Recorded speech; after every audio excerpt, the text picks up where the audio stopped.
The story of Korah, Dathan, and Abiram's rebellion against Moses and Aaron is one of the most intense and dramatic events recorded in the Bible. It's a story that reveals the dangers of pride, jealousy, and defiance against divine authority. At first glance, it might seem like a straightforward tale of a few men challenging the leadership of Moses. But when we dig deeper, we discover layers of tension, motives, and divine intervention that provide us with timeless lessons on loyalty, humility, and the importance of respecting those chosen by God.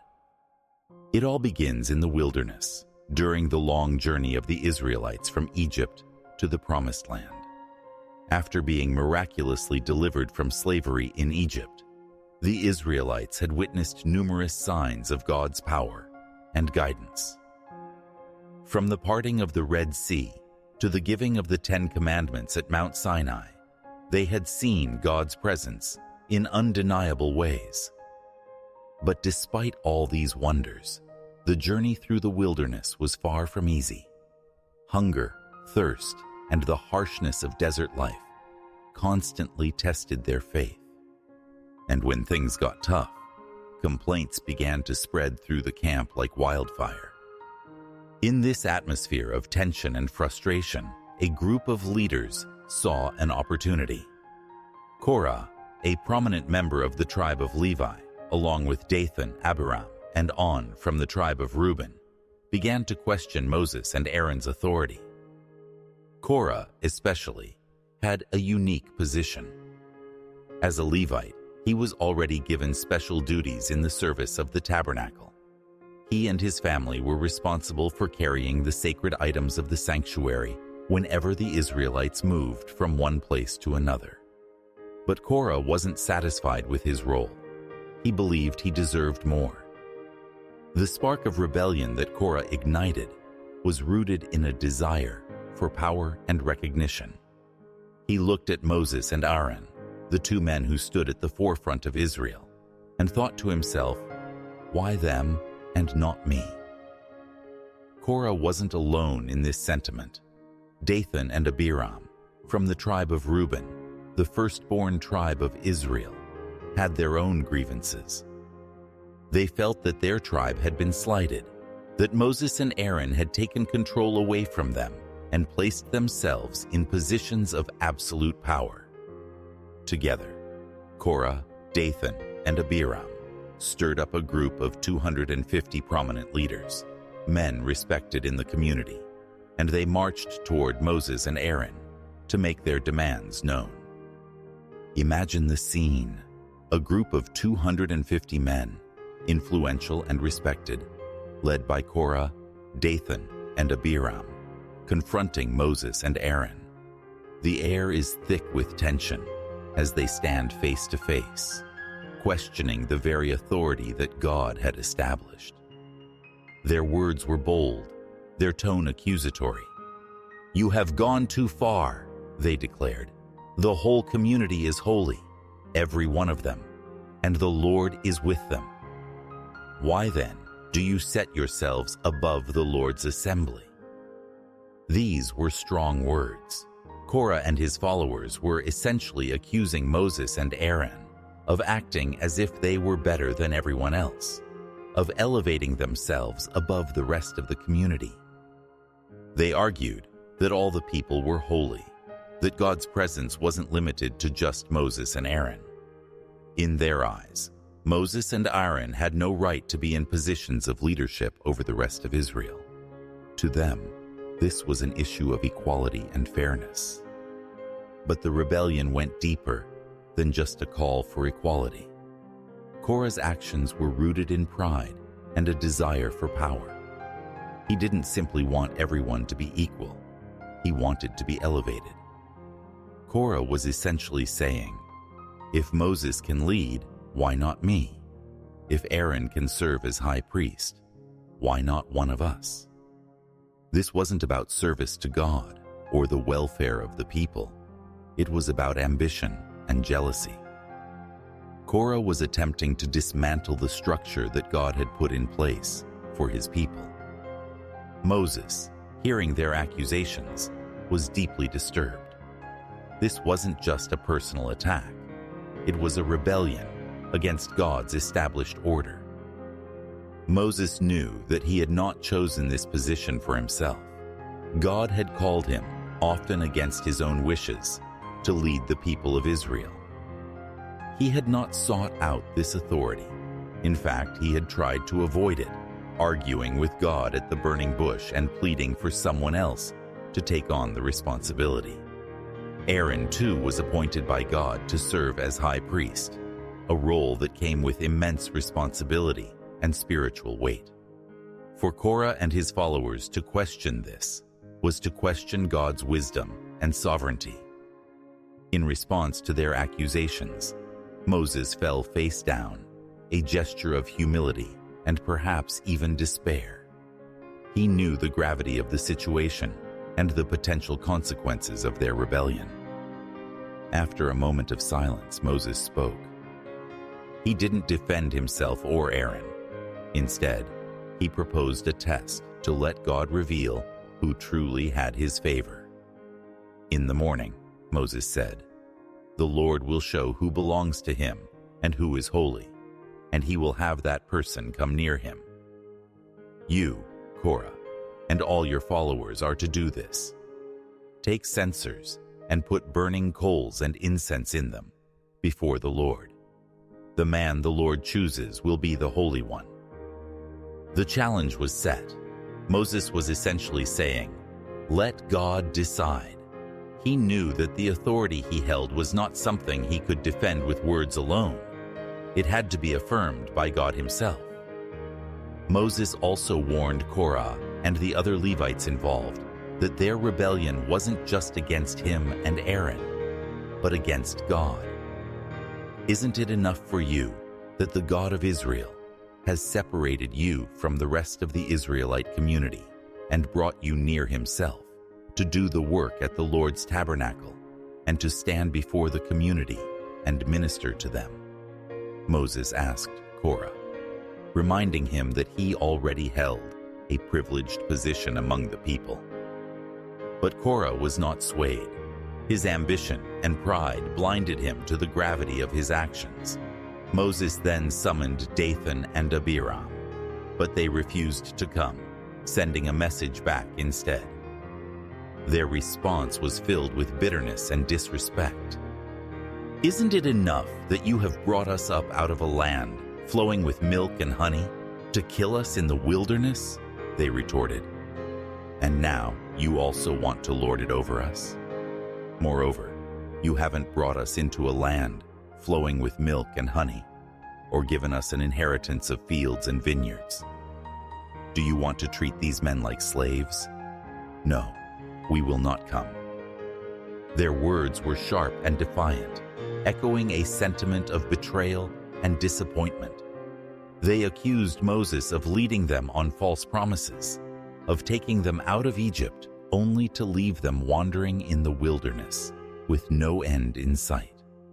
They refused to acknowledge the true purpose of their journey, focusing only on their immediate hardships rather than the ultimate promise God had made to them. Moses, deeply troubled by their defiance and accusations, prayed to God, asking him not to accept their offerings. He was aware of the seriousness of the rebellion and understood that it required divine intervention to resolve. The following day, the entire congregation gathered to witness the showdown between Moses, Aaron, and the rebellious leaders. Korah and his followers stood proudly with their censers, ready to prove their worthiness. The atmosphere was tense as they awaited the response from God, each man probably certain of his righteousness and convinced that he was justified in his rebellion. But God's response would be swift, dramatic, and undeniable, a demonstration of his authority and a reminder to all of Israel about the dangers of pride and rebellion against divine order. As dawn broke, the tension in the camp of Israel was palpable. Hundreds of people gathered around, murmuring amongst themselves, uncertain of what the day would hold. They watched as Korah, Dathan, Abiram, and the 250 leaders prepared to present themselves before God. Each of these men held a censer, a small container for burning incense, and filled it with coals and incense as instructed by Moses. They were confident that their actions would prove their point, that they too were worthy to lead the people just as much as Moses and Aaron. To them, this was the moment of vindication. Moses and Aaron stood by, observing the scene with somber expressions. They knew the weight of what was about to happen, and they recognized that this wasn't a mere political power struggle. This was a test set by God Himself to reveal His chosen leaders and to demonstrate the seriousness of defying divine authority. For Moses and Aaron, this wasn't about personal pride or defending their own positions. It was about preserving the sanctity of the roles that God had established. As the crowd grew quiet, Moses spoke once again, warning the people to distance themselves from the tents of Korah, Dathan, and Abiram. "Move away from the tents of these wicked men," he commanded. "Do not touch anything belonging to them, or you will be swept away because of all their sins." The people, sensing the gravity of his words, began to back away, leaving Korah, Dathan, Abiram, and their followers standing isolated from the rest of the camp. The crowd watched in anxious silence, knowing that something monumental was about to unfold. Moses then made a bold proclamation. "This is how you will know that the Lord has sent me to do all these things, and that it was not my own idea. If these men die a natural death and suffer the fate of all mankind, then the Lord has not sent me. But if the Lord brings about something totally new, and the earth opens its mouth and swallows them, with everything that belongs to them, and they go down alive into the realm of the dead, then you will know that these men have treated the Lord with contempt." The crowd held its breath, astonished by the words of Moses. He was essentially calling upon God to perform a dramatic act, an unprecedented miracle, to affirm his leadership and demonstrate the consequences of rebellion. It was an intense moment, one filled with both fear and anticipation. The people knew that if Moses was truly sent by God, something extraordinary was about to happen. As Moses finished speaking, the earth suddenly began to tremble. The ground beneath Korah, Dathan, Abiram, and their followers started to shake, and a rumble echoed through the camp. The people watched in horror as the earth split open right under their feet, forming a massive chasm. Before anyone could react, the ground gave way entirely, and Korah, Dathan, Abiram, their families, and all their possessions were swallowed up into the earth. The crowd could hear their screams as they descended into the depths, disappearing from sight in a matter of moments. Then, as suddenly as it had opened, the earth closed up again, leaving no trace of those who had been swallowed. A wave of shock rippled through the congregation. This was no ordinary event. It was a direct and terrifying act of God. The people stood frozen in place, trying to process what they had just witnessed. This was the fate of those who dared to challenge God's chosen leaders. It was a scene that left a lasting impression, a warning to all of Israel about the consequences of rebellion and defiance. But the drama wasn't over. While Korah, Dathan, Abiram, and their families were swallowed by the earth, the 250 men who had joined the rebellion were still standing, holding their censers. They had not been swallowed by the earth, but their rebellion was far from ignored. As the crowd looked on, fire shot out from the presence of the Lord, consuming the 250 men instantly. One moment, they were standing, defiant and determined, and the next, they were engulfed in flames, reduced to ashes in an instant. The people of Israel were left stunned, the weight of what had just occurred settling heavily upon them. The ground beneath their feet had opened up, fire had come down from the heavens, and in a matter of minutes, hundreds of men had been obliterated. This was not simply the defeat of a rebellion, it was a divine demonstration of authority, a reminder that God's chosen leaders were not to be challenged lightly. The awe and terror of the moment seared into the memories of the people, a warning that would be recounted for generations. In the aftermath of the rebellion, God instructed Moses to take the censers of the 250 men who had perished in the fire. Though they had died in defiance, their censers, made of bronze, were considered holy because they had been used in the service of God, even in rebellion. Eleazar, the son of Aaron, was tasked with collecting the censers and hammering them into a covering for the altar. This covering was to serve as a permanent reminder to the Israelites, a visual symbol of the consequences of challenging God's chosen leaders. Every time they approached the altar, they would see the bronze covering, a somber reminder of the fate of Korah and his followers. Yet, despite this dramatic demonstration of God's authority, the hearts of the people were still not at peace. Instead of recognizing their need for humility and obedience, the Israelites turned their frustration and fear toward Moses and Aaron. The very next day, the entire congregation gathered against them, accusing them of killing the people of the Lord. It was a remarkable display of defiance and misunderstanding. Even after witnessing the earth swallowing their leaders and fire consuming the rebels, they still refused to accept the authority of Moses and Aaron. Moses and Aaron could see the anger and resentment in the faces of the people, and they knew that this was a critical moment. The crowd was on the verge of another rebellion, and this time it could be even more disastrous. But before Moses and Aaron could respond, the glory of the Lord appeared over the tabernacle, a sign of God's intervention. God spoke to Moses and Aaron, instructing them to separate themselves from the assembly, warning that he was prepared to destroy the entire congregation in an instant. Understanding the severity of the situation, Moses and Aaron once again fell face down, interceding on behalf of the people. They knew that if God's wrath was unleashed, no one would survive. In an act of incredible humility and compassion, they pleaded for the lives of the very people who had turned against them.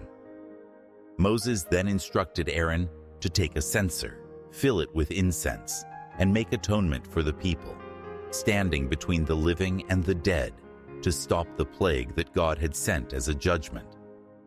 Aaron, without hesitation, took the censer and ran into the midst of the assembly, where the plague had already begun to strike down the people.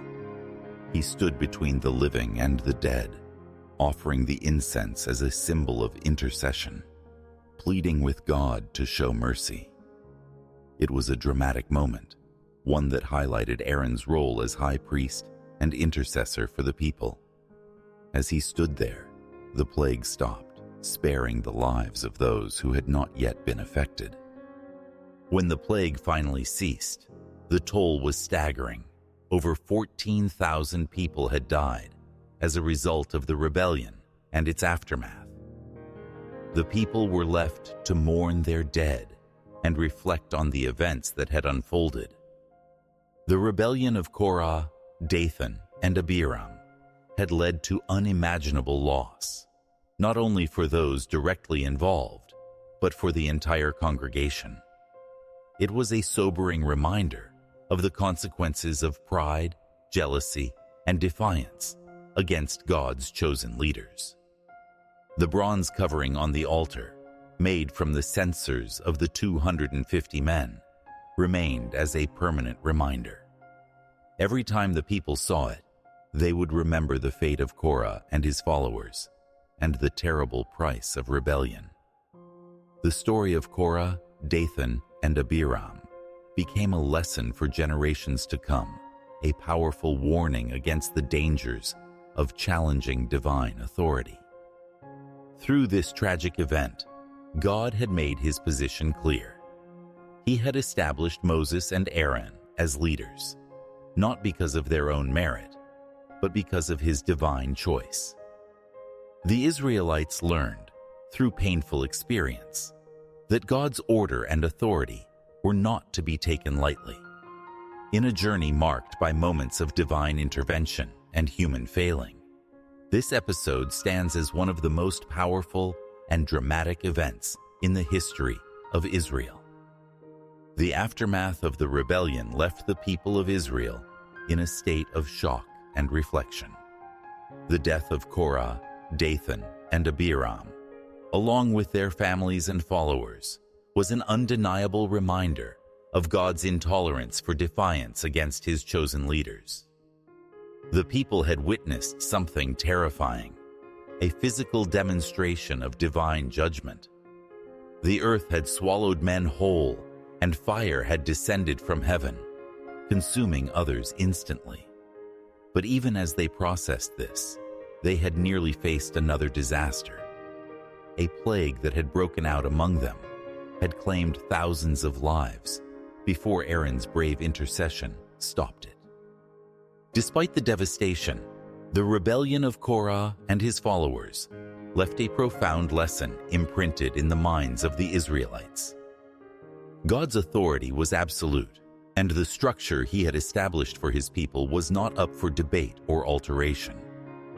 Moses and Aaron had been chosen by God, not because of any personal ambition, but as instruments of his will. This was not merely about human leadership. It was about divine order and respect for God's decisions. As the people moved forward, there was a noticeable shift in the way they regarded Moses and Aaron. Although moments of discontent would still arise, the memory of Korah's rebellion lingered, serving as a reminder of the consequences of challenging God's appointed leaders. But the rebellion of Korah, Dathan, and Abiram would not be the last challenge Moses and Aaron would face. Their journey with the Israelites was filled with trials and setbacks, each one testing their resilience and faith. For Moses, the rebellion was a deeply personal trial. He had not asked for leadership. He had in fact argued with God at the burning bush, begging for someone else to take on the responsibility. And yet, he found himself at the helm of a rebellious, often ungrateful people. Time and again, he had to intercede on their behalf, pleading with God to spare them, despite their constant complaints and lack of faith. The rebellion of Korah and his followers was just one example of the challenges Moses faced as a leader. Yet, he continued to faithfully serve, knowing that his authority was not his own, but was a responsibility given by God. For Aaron, the experience was equally impactful. As high priest, his role was to mediate between God and the people, a role that carried immense spiritual responsibility. The incident with Korah and the 250 men who had attempted to usurp the priesthood was a direct challenge to his calling. But through this experience, Aaron's position was solidified, not just in the eyes of the people, but as a confirmation from God. Aaron's act of running into the midst of the congregation with incense to stop the plague demonstrated his heart for the people and his willingness to put himself at risk for their sakes.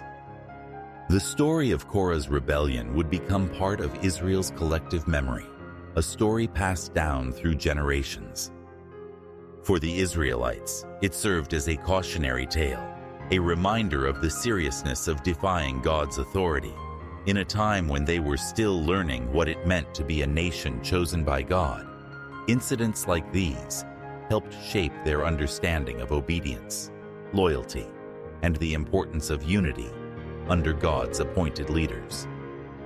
The bronze covering on the altar, made from the censers of those who had perished, was a permanent visual reminder. Each time the Israelites saw it, they would remember the men who had perished in their pride and ambition, and they would be reminded of the need for humility and reverence. Yet, even with these reminders, the journey through the wilderness continued to test the faith and loyalty of the people. Despite the dramatic events surrounding Korah's rebellion, the Israelites still faced challenges that would reveal the weaknesses in their hearts. They were a people in transition, learning what it meant to trust God completely and to follow His guidance, even when it was difficult. The wilderness was a place of testing, where their dependence on God was absolute, and where every step required faith. As they moved forward, the rebellion of Korah became more than just a story of judgment. It became a symbol of the dangers of pride and the destructive nature of ambition. Korah's desire for power led him to defy not just Moses and Aaron, but God Himself. His pride blinded him to the privileges he already had as a Levite, as one who was set apart for service in the tabernacle. Instead of embracing his role with gratitude, he allowed his heart to be consumed with envy and ambition, leading him to a path of destruction.